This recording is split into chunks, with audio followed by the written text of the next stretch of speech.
ناظرین گرامی 6% گروتھ سے ترقی کرنے والا ملک جس میں آج سے کچھ سال پہلے فیکٹریوں میں مزدوروں کی کمی ہو گئی تھی اور فیکٹریوں کو مزدور ملنا مشکل ہو گیا تھا، فیکٹریوں کو سبسڈیز دی جا رہی تھی، پروڈکشن زیادہ ہو رہی تھی، ایکسپورٹ بڑھ رہی تھی اور ملک آگے جا رہا تھا، ملک میں روزگار کے مواقع دن بدن بڑھتے جا رہے تھے، لیکن پھر پاکستان اور پاکستانیوں کی بدقسمتی کہ ایک بیرونی سازش کے ذریعے 6% گروتھ سے ترقی کرتے ہوئے ملک کو رجیم چینج آپریشن کر کے نہ صرف روک دیا گیا بلکہ کئی سال پیچھے دھکیل دیا گیا، اور اب اس امپورٹڈ حکومت کے دور میں ملک کا یہ حال ہو چکا ہے کہ پاکستان کا سب سے بڑا انڈسٹریل شہر فیصل آباد اس وقت سب سے زیادہ بحران کا شکار ہو چکا ہے۔ آج کل حالات یہ ہیں کہ فیصل آباد میں ٹیکسٹائل انڈسٹری شدید بحران کا شکار ہونے لگی ہے، جہاں ملکی ایکسپورٹ میں 60% حصہ رکھنے والا یہ شعبہ انرجی بحران اور مہنگی بجلی اور گیس کی وجہ سے تیزی سے بند ہو رہا ہے۔ یورپ اور امریکہ سے آرڈرز میں کمی، 2 شفٹوں کی بندش اور پروڈکشن میں نمایاں کمی کے باعث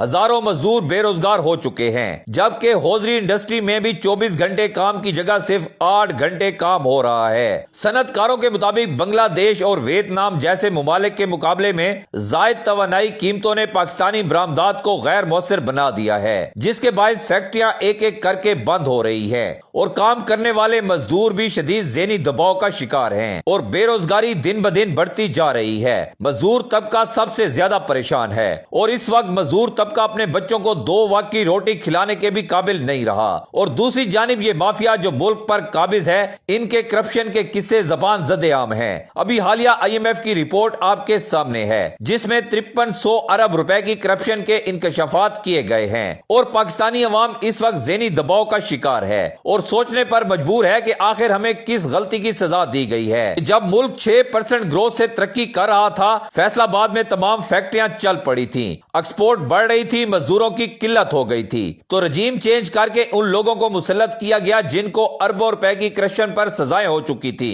اور جنہوں نے اب ملک کا بیڑا غرق کر کے رکھ دیا ہے۔ پاکستانیوں کے ساتھ اتنی بڑی زیادتی کا جواب آخر کون دے گا اور کب تک اس ملک کی غریب عوام کا امتحان لیا جاتا رہے گا، اور ملک پر ناجائز قابض یہ ٹولہ اپنی عیاشیوں سے کب تک اس ملک کے غریب کا منہ چڑھاتا رہے گا۔